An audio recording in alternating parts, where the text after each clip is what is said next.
دی ورو سوال کړی دی چې زما یو ماشوم زوی دی د 8 کالو هغه ځان سره جومات ته بوځم نو سوال دا دی چې دا ماشوم د بالغانو په منځ کې ودرېدی شي په صف کې او که نه ده سره صف قرآني دی خو نه یعنې صف پرې پوره حسابېږي جواب د دې مسلې دا دی چې هغه ماشوم چې هغه هوښیار ماشوم وي هوښیار هغه ته وایي چې یعنې په خبره باندې څه نه څه پوهېږي داسې ماشوم او دا مشهوره دا دی چې 7 کالو ته ورسي نو دغه درجه کې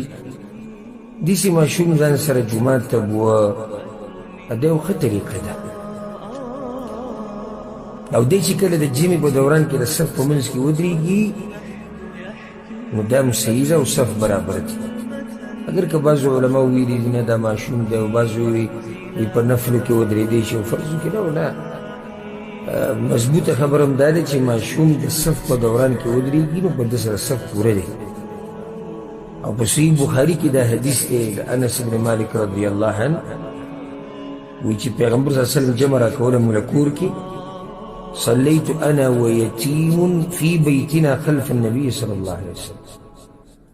زه او یتیم مونږ پیغمبر صلی الله علیه وسلم پسې شاته ولاړو و امي ام سلیم خلفنا او زما مور ام سلیم هغه به مونږ شاته ولاړه نو انس بن مالک ولاړ او څوک ورسره ولاړ یتیم او یتیم چاته وایي چې نابالغ او پلار یې نو داسې کې خواسیه خبره وکړه انس بن مالک چې زه ولاړ یم او ما سره څوک ولاړ دی یتیم ولاړ او یتیم ماشوم